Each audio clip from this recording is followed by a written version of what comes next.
Olá, pessoal! Nessa segunda aula, a gente vai aprofundar ainda mais sobre lei de responsabilidade fiscal. Nossa matéria é cheia de termos, de conceitos bem técnicos. Assim, para melhorar nossos estudos, eu vou reiterar aqui a nossa atividade 1, que é a montagem do nosso dicionário. Assim, vai facilitar muito o nosso entendimento da matéria e vai nos incitar a estudar mais, beleza? Vamos embora trabalhar? Bem, gente, o que nós vamos falar hoje sobre lei de responsabilidade fiscal? Hoje nós vamos falar sobre receita pública, renúncia da receita, despesa pública e despesa com pessoal. Eu vou procurar sempre colocar os artigos em slide à medida que a gente discutir o assunto. Vamos começar então. A gente começa a falar sobre receita pública. Bem, nós já falamos sobre os planos plurianuais, a lei de diretrizes orçamentárias, a lei orçamentária anual. Assim, a gente entra em receitas públicas, ou que a gente chama simplesmente de receita, que vai constituir a fonte de recurso disponível para o governo. É importante a gente ter em mente que a maior importante fonte da receita são os tributos pagos pela população. Então, a gente vai destacar muito os impostos. Quando a gente, então, paga o IPTU, o IPVA, o imposto de renda, a gente vai estar aumentando o que a gente chama de receita do Estado. E esses tributos, eles abarcam o que a gente chama de impostos, taxas, contribuições de melhoria e os empréstimos compulsórios, as contribuições, ou seja, toda essa espécie de tributo. Aí eu peço a vocês para se relembrarem quando a gente estudou direito tributário. No entanto, gente, existem ainda outros tipos de receitas. São tais como as provenientes de operações de créditos, que são os empréstimos de convênio, da alienação, que é a venda de bens públicos, entre outros tipos de receita.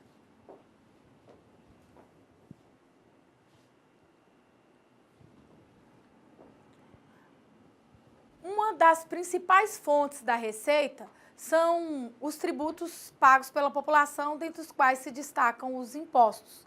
Então, pessoal, falamos já o que é receita, então é importante a gente falar que ela se dá através de 3 fases, que é a sua instituição, a previsão da receita e a efetiva arrecadação. O artigo 11, ela fala o seguinte: constituem requisitos essenciais da responsabilidade na gestão fiscal a instituição, a previsão e a efetiva arrecadação de todos os tributos da competência constitucional do ente da federação. É importante também, quando o legislador usa a expressão efetiva arrecadação, ela significa que deve ocorrer a entrada dos valores dentro dos cofres públicos. A partir daí, a gente coloca essa arrecadação. Eu queria chamar a atenção sobre o impostômetro. O impostômetro é um sistema que nós temos de ver quanto imposto foi pago até o dia, no caso aqui eu coloquei dia 7 de junho de 2017. Gente, olha o tanto de dinheiro. 951 bilhões, 8 milhões, 401.557 e 0 centavos. Esse impostômetro, pessoal, dá para você olhar até via internet. Ele vai rodando todo o tempo. A cada momento que alguém paga o imposto, cresce aqui o impostômetro. É interessante isso, eu chamo a atenção para vocês sobre a quantidade de impostos que a gente paga.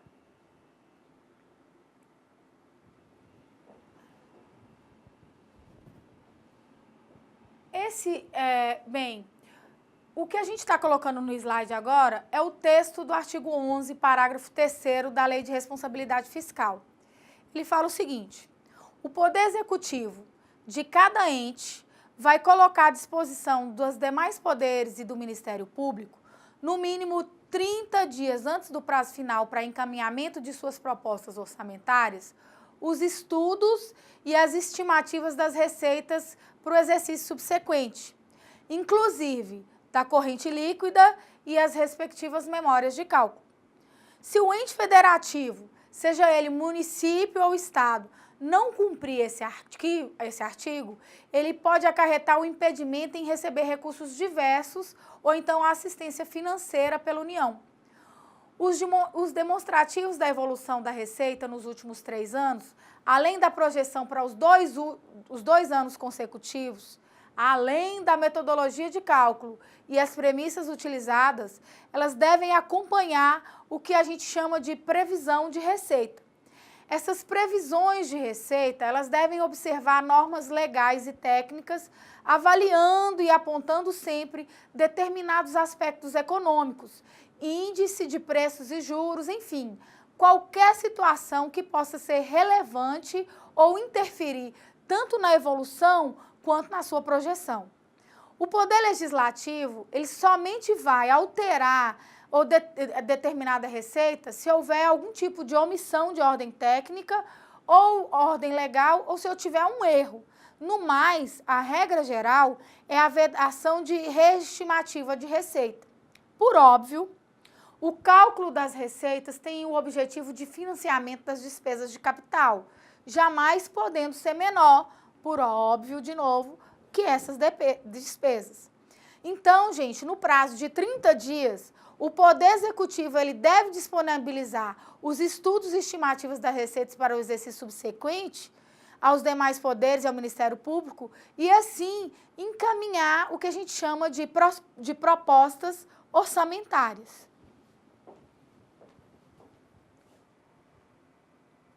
Assim, gente, o órgão fazendário faz a arrecadação dos tributos e, através do quantum recolhido, que se traduz em receita, fará as projeções e previsões para as despesas do Executivo. Importa salientar aqui que a administração tributária dos entes federativos são consideradas atividades essenciais ao funcionamento do Estado, justamente por conta de sua capacidade e de sua importância. Dessa forma, o artigo 13 da Lei de Responsabilidade Fiscal nos diz que no prazo previsto no artigo 8º, as receitas previstas elas vão ser desdobradas pelo Poder Executivo em metas bimestrais de arrecadação com a especificação em separado, quando cabível, das medidas de combate à evasão e à sonegação fiscal, da quantidade e valores de ações ajuizadas para a cobrança da dívida ativa, bem como da evolução do montante dos créditos tributários passíveis de cobrança administrativa. No artigo 13 da Lei de Responsabilidade Fiscal, fala o seguinte: no prazo previsto no artigo 8º, as receitas previstas serão desdobradas pelo Poder Executivo em metas bimestrais de arrecadação, como a especificação em separada, quando cabível, das medidas de combate à evasão e à sonegação, da quantidade e valores de ações ajuizadas para a cobrança de dívida ativa, bem como da evolução do montante dos créditos tributários passíveis de cobrança administrativa. Está aí no slide para vocês darem uma olhada. Mas e o que vem a ser, então, diante disso tudo, o que chamamos de renúncia de receita? Bem, pessoal, a renúncia de receita é o que a gente chama de anistia, é a remissão, o crédito presumido, a isenção em caráter não geral, a alteração de alíquota de algum tributo, é a modificação de base de cálculo de algum tributo que vai ter algum impacto na diminuição da receita pública. Essa renúncia de receita, ela deve sempre estar acompanhada do que a gente chama de estimativa de impacto orçamentário econômico, impacto orçamentário financeiro, no exercício em que deva iniciar sua vigência e nos 2 exercícios seguintes. Agregada a isso, é preciso a gente entender que ao menos uma das condições estabelecidas pelos incisos do mesmo artigo devem ser feitas, ou seja, a demonstração pelo proponente de que a renúncia foi considerada na estimativa de receita da lei orçamentária, na forma do artigo 12, e de que não vai afetar as metas de resultados fiscais previstas no anexo dos anexos próprios de diretrizes orçamentárias. Ou então, está acompanhada de medidas de compensação no período mencionado no caput por meio de aumento de receita, proveniente de elevação de alíquota, ampliação de base de cálculo, majoração ou criação de algum tributo ou contribuição.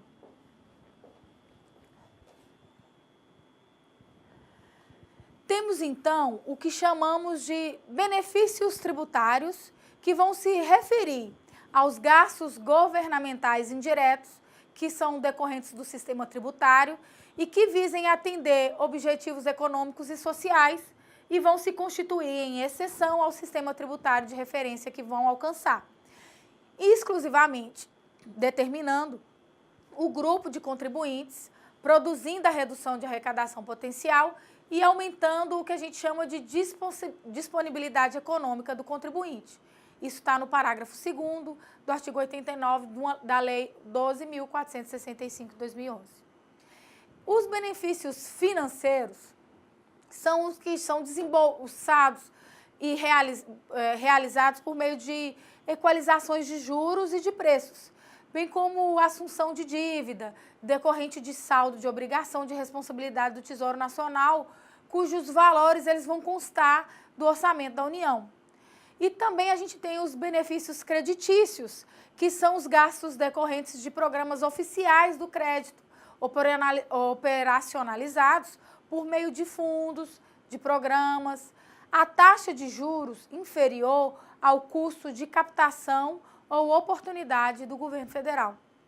Desse modo, esses recursos são destinados ao financiamento de atividades produtivas voltadas para o desenvolvimento regional e social, bem como para o apoio a determinados setores da economia. Nós temos que ter em mente que o objetivo da Lei de Responsabilidade Fiscal é dificultar essa renúncia de receita, garantindo assim maior nível de arrecadação por parte do ente federativo. Segundo o nosso material didático, essa anistia é a exclusão do crédito tributário relativo a penalidades pecuniárias. Já a remissão, ela vai abranger todo o crédito tributário, constituído, já que abrange o tributo e as suas penalidades. O subsídio é o socorro, ou seja, a ajuda financeira prestada a qualquer contribuinte. Crédito presumido, por sua vez, é aquele ato que vai permitir que o contribuinte ele pague o tributo por um valor estimado, que nem sempre corresponde, de certa forma, à realidade. A isenção, em caráter geral, é a não incidência de imposto sobre determinada pessoa, produto ou mercadoria, constituindo-se em fato não gerador de imposto. E os demais casos que haja alteração de alíquota ou modificação de base de cálculo. Bem, pessoal, a lei prevê duas situações que não se enquadram como renúncia de receita, muito embora possam representar menor arrecadação. A primeira é a alteração da alíquota de alguns impostos e a segunda é o cancelamento de débitos considerados menores. A gente tem que lembrar também que os impostos de importação de produtos estrangeiros, a exportação para o exterior de produtos nacionais ou nacionais e os produtos industrializados, ou seja, o II, o IE e o IPI, e operações de crédito, câmbio e seguro relativos a títulos ou valores imobiliários, ou seja, o IOF, são aqueles que poderão ser alterados pelo Poder Executivo sem que isso represente uma renúncia de receita. Já no que se refere ao cancelamento de débito, a razão posta pela norma é que o custo para a cobrança ela vai ultrapassar o próprio montante. Não justifica, portanto, a realização de cobrança, considerando-se o que a gente chama custo-benefício. Perfeito? A gente entra, então, já falamos o que é receita, o que é renúncia da receita, então a gente começa a falar um pouco sobre despesa pública. Ou seja, chamado simplesmente de despesa, vai constituir as formas como o governo decide gastar o recurso proveniente das receitas. Então, além das despesas previstas em lei, existem aquelas que os governantes podem realizar em decorrência de criação, expansão, aperfeiçoamento da ação governamental. O que acontece? Entretanto, pessoal, de acordo com a Lei de Responsabilidade Fiscal, elas deverão estar acompanhadas de estimativa de impacto orçamentário financeiro por 3 anos e de demonstração de que estejam compatíveis com a Lei de Diretrizes Orçamentárias, além de estarem adequadas à Lei de Orçamentária Anual. Se o governante quiser, por exemplo, criar uma despesa obrigatória de caráter continuado, decorrente de lei ou ato administrativo que fixe a obrigação legal de execução por mais de 2 anos, essa despesa ela deve ser compensada por aumento permanente de receita ou redução permanente de outra despesa. Além disso, vale lembrar que esses mecanismos de compensação, ele não abrange serviço da dívida, nem a revisão de remuneração dos servidores públicos, visando a preservação do valor real dos salários. Então, a Lei Orçamentária Anual ela deve conter o demonstrativo das medidas de compensação de despesa obrigatória de caráter continuado. E o mesmo mecanismo de compensação tem efeitos sobre a geração de novas despesas com a Seguridade Social, exceto nos casos de crescimento pelo aumento do número de beneficiários para a manutenção do valor real do benefício. Nesse modo, os governantes eles não vão poder tomar decisões de aumento de despesa ou de redução de receita que comprometam, por exemplo, a saúde das finanças públicas no futuro. Sem o preenchimento desses requisitos, não se pode realizar, segundo prescrito pelo artigo 16, parágrafo 4º da Lei de Responsabilidade Fiscal. Importa frisar aqui, pessoal, que despesas possuem limites. Ela deve respeitar parâmetros estabelecidos em lei e segue plano de metas e diretrizes. Assim, a estimativa do impacto orçamentário financeiro será acompanhada das premissas e metodologias de cálculo utilizado e a despesa considerada irrelevante nos termos em que dispuser a Lei de Diretrizes Orçamentárias não precisará ser acompanhada de estimativa nem declaração. A despesa considerada irrelevante é aquela cujo valor não ultrapasse para bens e serviços os limites do inciso 1 e 2 do artigo 24 da Lei 8.666 de 93, que é a que a gente chama de Lei das Licitações. E aqui está esse artigo 124 para vocês terem ideia do que a gente fala. Então, o artigo 24 fala da dispensabilidade de licitação por conta desse valor menor.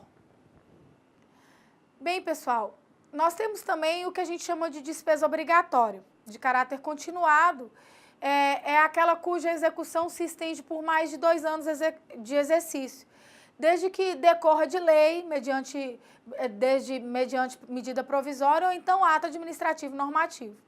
Como esperado, para essa despesa deverá também ser apresentada a estimativa do impacto orçamentário financeiro no exercício em que se deva entrar em vigor e nos 2 subsequentes anos, assim como demonstrada a origem do recurso da receita que vai ter seu custeio. Aí, nesse sentido, a gente tem o artigo 17 da Lei de Responsabilidade Fiscal, que considera obrigatório, de caráter obrigatório continuado, a despesa corrente derivada de lei, medida provisória ou ato administrativo normativo, que vai fixar para o ente a obrigação legal de sua execução por um período superior a 2 anos. Mas o grande tormento por que passam os governantes hoje são os que a gente chama de despesa com pessoal. Muitos carregam em suas folhas uma quantidade de servidores muito grande, admitidas muitas vezes sem concurso público, e na maioria das vezes foi até antes da Constituição de 88. Então, o que acontece, pessoal? A gente entra em despesa com pessoal. A despesa total com pessoal é a somatória dos gastos do ente, da federação, com os ativos, que são o pessoal ativo, os inativos, os pensionistas, os relativos a mandatos eletivos, os cargos, as funções, os empregos civis, militares e de membros do poder com qualquer espécie remuneratória.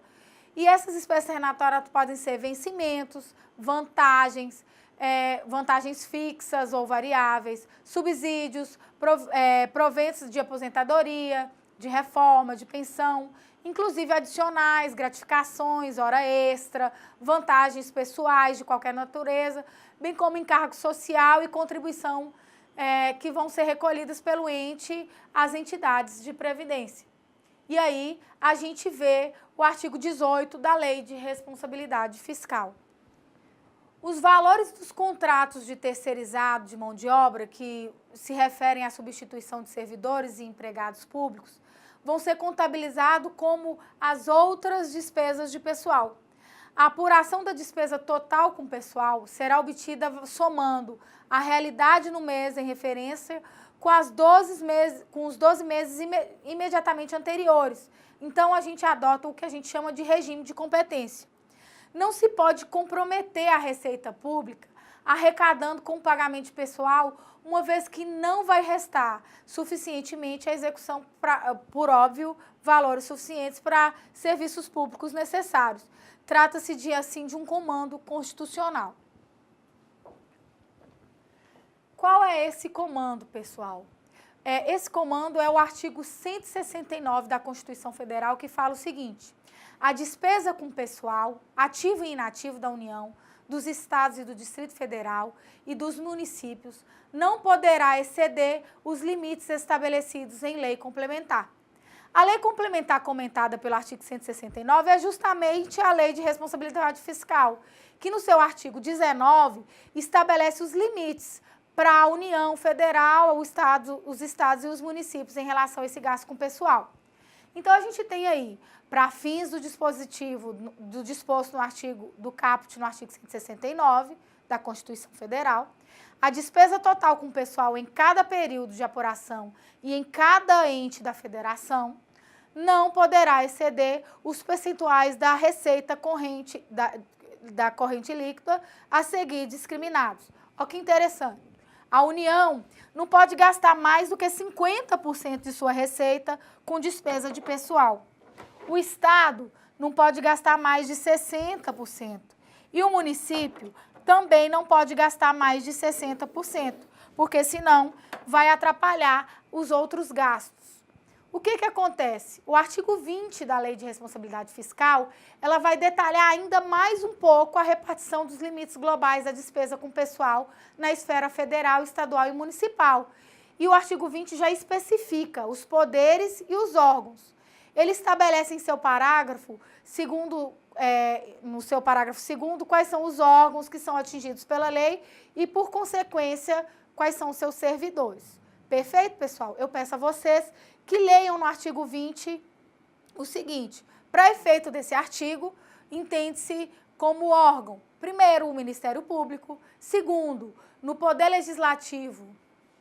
Bem, pessoal, visto o artigo 19, a gente entra no artigo 20 da Lei de Responsabilidade Fiscal, que detalha um pouco mais a repartição dos limites globais de despesa com pessoal na esfera federal, estadual e municipal. E o artigo 20 já especifica os poderes e os órgãos. Então, o que acontece? Ele estabelece em seu parágrafo 2º os órgãos que são atingidos pela lei e, por consequência, seus servidores. Então, lá vai. O artigo 20, em seu parágrafo 2º, fala o seguinte: para efeito desse artigo, entende-se como órgão, primeiro, o Ministério Público, segundo, no Poder Legislativo Federal, as respectivas casas e o Tribunal de Contas da União. No estadual, a Assembleia Legislativa e os Tribunais de Conta. Do Distrito Federal, a Câmara Legislativa e o Tribunal de Contas do Distrito Federal. No âmbito municipal, a Câmara dos Vereadores e o Tribunal de Contas do município, quando esse município houver.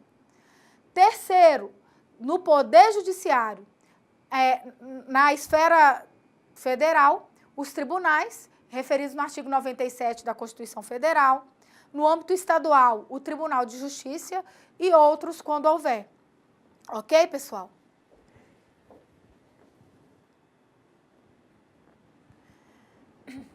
Bem, gente, é muita informação. Nesse sentido, a gente encerra por hoje aqui. Eu espero que vocês tenham gostado da aula. Eu agradeço muito pelo carinho e eu peço que não deixem de participar do chat, do bate-papo, se tiver alguma dúvida. No nosso ambiente virtual vai ter o dia e a hora do nosso chat.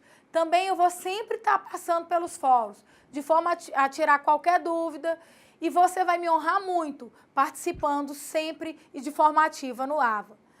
Eu reitero aqui que a atividade da avaliativa 1 continua aberta e quem puder participar mais de uma vez vai ser excelente. Grande abraço a todos vocês, hoje em especial a todos os tutores presencial. Fique com Deus, grande abraço, tchau.